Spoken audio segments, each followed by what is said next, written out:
Assalamualaikum warahmatullahi wabarakatuh. Perkenalkan, nama saya Dinana Ramadanti dengan NIM 28921500058 dari Prodi Manajemen Universitas Panisakti. Pada video ini saya akan membawakan materi tentang akuntansi perusahaan dagang untuk memenuhi ujian akhir semester mata kuliah pengantar akuntansi.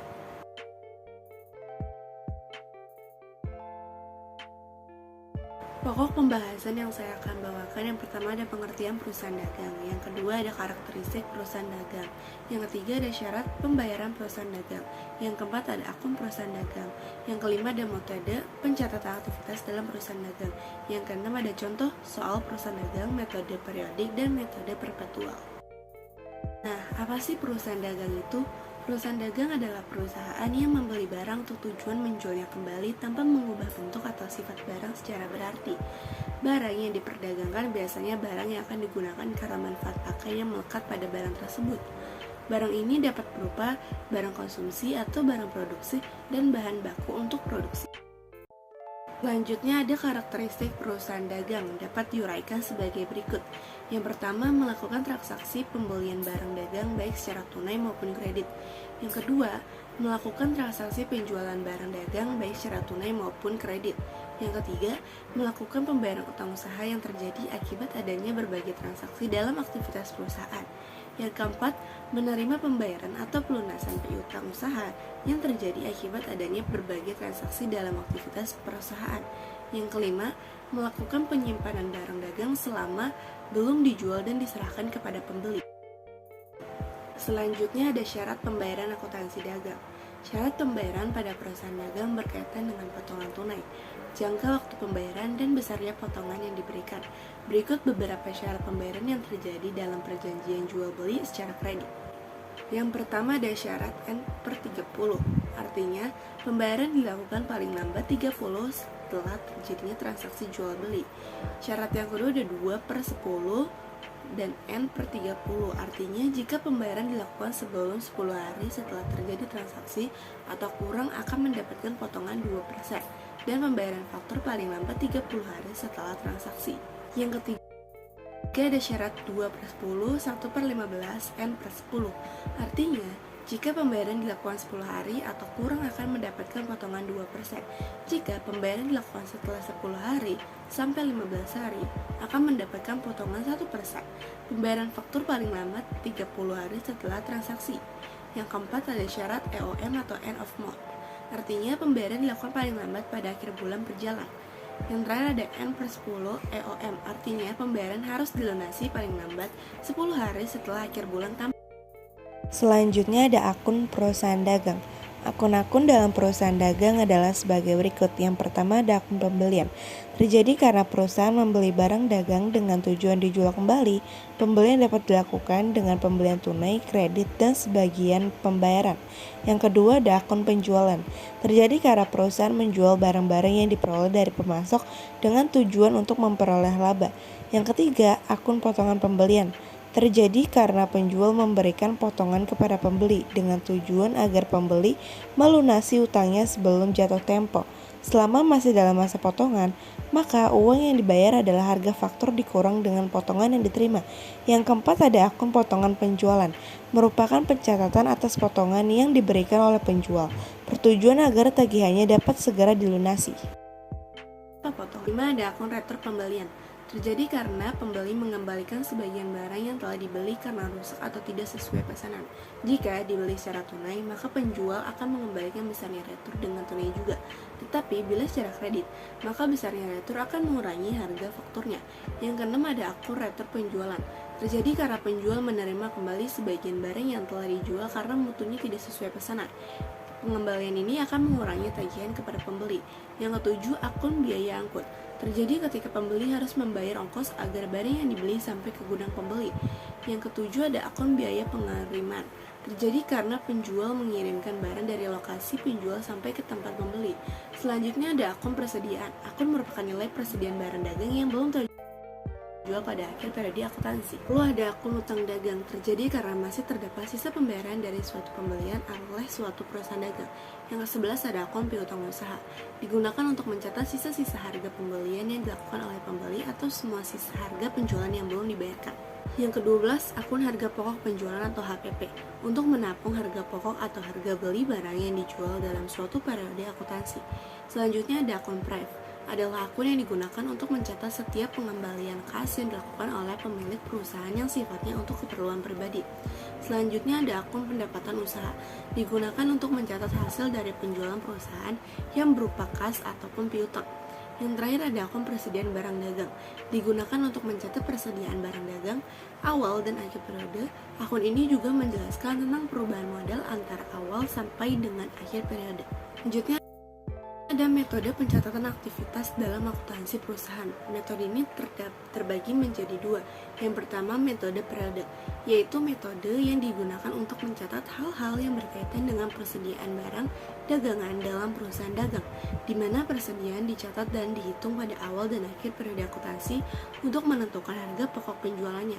Metode ini banyak digunakan oleh perusahaan yang frekuensi transaksinya tinggi. Metode yang kedua adalah metode perpetual, yaitu metode yang digunakan untuk mencatat hal-hal yang berkaitan dengan persediaan barang dagangan dalam perusahaan dagang, di mana persediaan dicatat dan dihitung secara rinci, baik pada waktu dibeli maupun dijual. Metode ini lebih cocok digunakan oleh perusahaan yang frekuensi transaksinya tidak terlalu tinggi, tetapi nilai per transaksinya besar. Baik, Lalu kita masuk ke contoh soal perusahaan dagang. PT Hype adalah perusahaan bangunan dan inilah transaksi pada bulan Januari 2013. Pada tanggal 1 Januari 2013, membeli barang dagangan ke PT Menteri sebesar 25 juta secara tunai. Pada tanggal 3 Januari 2013, membeli peralatan kantor dari Toko Adil seharga 28 juta secara tunai. Pada tanggal 5 Januari 2013, membeli barang dagangan dari PT Menteri seharga 23 juta secara kredit. Pada tanggal 7 Januari 2013, membeli perlengkapan kantor dari toko Cahaya Terang sebesar 1.500.000 secara tunai. Pada tanggal 9 Januari 2013, menjual barang dagangan dengan HPP sebesar 15 juta seharga 20 juta secara kredit. Pada tanggal 11 Januari 2013, menjual barang dagangan dengan HPP sebesar 29 juta seharga 30 juta rupiah secara tunai dengan potongan sebesar 1 juta rupiah.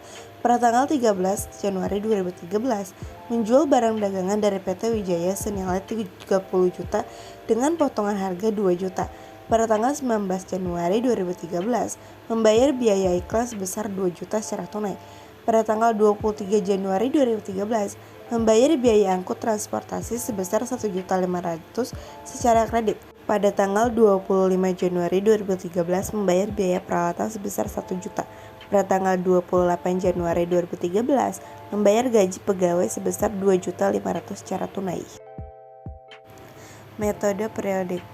Pada tanggal 1 Januari 2013, membeli barang dagangan ke PT Menteri sebesar 25 juta secara tunai.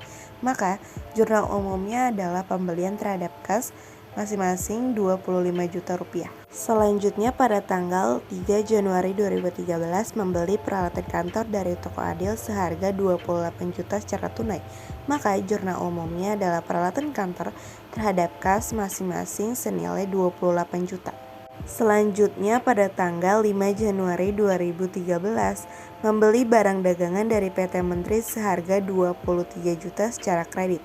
Maka jurnal umumnya adalah pembelian terhadap utang usaha masing-masing 23 juta rupiah.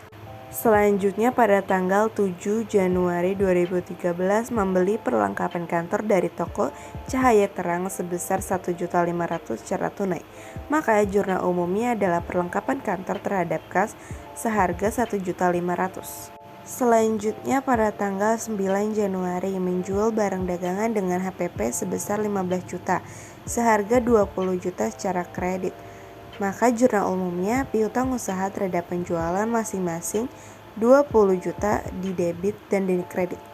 Selanjutnya pada tanggal 11 Januari 2013, menjual barang dagangan dengan HPP sebesar 29 juta seharga 30 juta secara tunai dengan potongan sebesar 1 juta. Maka jurnal umumnya adalah kas terhadap potongan penjualan dan penjualan kas di debit senilai 36 juta dan potongan penjualan dikredit 1 juta, lalu penjualan dikredit 35 juta. Selanjutnya pada tanggal 13 Januari 2013 menjual barang dagangan dari PT Wijaya senilai 30 juta dengan potongan harga 2 juta. Maka jurnal umumnya adalah pembelian terhadap potongan pembelian dan kas. Pembelian pada debit 30 juta, potongan pembelian pada kredit 2 juta dan kas pada kredit 28 juta. Selanjutnya pada tanggal 19 Januari 2013 membayar biaya iklan sebesar 2 juta secara tunai. Maka jurnal umumnya adalah beban iklan terhadap kas masing-masing seharga 2 juta. Pada tanggal 23 Januari 2013 membayar biaya angkut transportasi sebesar 1.500.000 secara kredit. Maka jurnal umumnya adalah beban angkut terhadap kas masing-masing di debit dan di kredit adalah 1.500.000. Pada tanggal 25 Januari 2013 membayar biaya peralatan sebesar 1 juta. Maka jurnal umumnya adalah perlengkapan kantor terhadap kas masing-masing seharga 1 juta rupiah. Pada tanggal 28 Januari 2013 membayar gaji pegawai sebesar 2.500.000 secara tunai. Maka jurnal umumnya adalah beban gaji pegawai terhadap kas masing-masing seharga 2.500.000. Selanjutnya metode perpetual.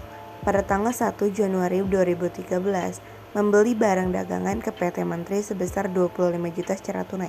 Maka jurnal umumnya adalah persediaan barang dagang terhadap kas masing-masing seharga 25 juta rupiah. Selanjutnya pada tanggal 3 Januari 2013 membeli peralatan kantor dari toko Adil seharga 28 juta secara tunai. Maka jurnal umumnya adalah peralatan kantor terhadap kas masing-masing seharga 28 juta rupiah. Pada tanggal 5 Januari 2013 membeli barang dagangan dari PT Menteri seharga 23 juta secara kredit. Maka jurnal umumnya pembelian terhadap utang usaha masing-masing seharga 23 juta rupiah. Selanjutnya pada tanggal 7 Januari 2013 membeli perlengkapan kantor dari toko Cahaya Terang sebesar 1.500.000 secara tunai. Maka jurnal umumnya adalah perlengkapan kantor terhadap kas masing-masing di debit dan kredit senilai 1.500.000. Selanjutnya pada tanggal 9 Januari menjual barang dagang dengan HPP sebesar 15 juta seharga 20 juta secara kredit. Maka jurnal umumnya adalah piutang usaha terhadap penjualan dan HPP terhadap persediaan. Hitung usaha dan penjualan masing-masing senilai 20 juta rupiah. HPP terhadap persediaan masing-masing senilai 15 juta rupiah. Selanjutnya pada tanggal 11 Januari 2013 menjual barang dagangan dengan HPP sebesar 29 juta seharga 30 juta rupiah secara tunai dengan potongan sebesar 1 juta. Maka jurnal umumnya adalah kas terhadap potongan penjualan dan penjualan kas di debit senilai 36 juta, potongan penjualan di kredit 1 juta dan penjualan di kredit senilai 35 juta. HPP terhadap persediaan masing-masing senilai 29 juta. Selanjutnya pada tanggal 13 Januari 2013 menjual barang dagangan dari PT Wijaya senilai 30 juta dengan potongan harga 2 juta. Maka jurnal umumnya persediaan terhadap potongan pembelian dan kas. Persediaan di debit senilai 30 juta. Potongan pembelian di kredit senilai 2 juta dan kas di kredit senilai 28 juta. Lalu pada tanggal 19 Januari 2013 membayar biaya iklan sebesar 2 juta secara tunai. Maka jurnal umumnya adalah beban iklan terhadap kas masing-masing senilai 2 juta rupiah. Pada tanggal 23 Januari 2013 membayar biaya angkut transportasi sebesar 1.500.000 secara kredit. Maka jurnal umumnya adalah beban angkut terhadap kas masing-masing senilai 1.500.000. Pada tanggal 25 Januari 2013 membayar biaya peralatan sebesar 1 juta. Maka jurnal umumnya peralatan kantor terhadap kas masing-masing 1 juta rupiah. Selanjutnya pada tanggal 28 Januari 2013 membayar gaji pegawai sebesar 2.500.000 secara tunai. Maka jurnal umumnya beban gaji pegawai terhadap kas senilai 2.500.000. Segitu dulu video yang bisa saya sampaikan dan jelaskan. Mohon maaf apabila ada kesalahan dan semoga video ini dapat bermanfaat. Wassalamualaikum warahmatullahi wabarakatuh.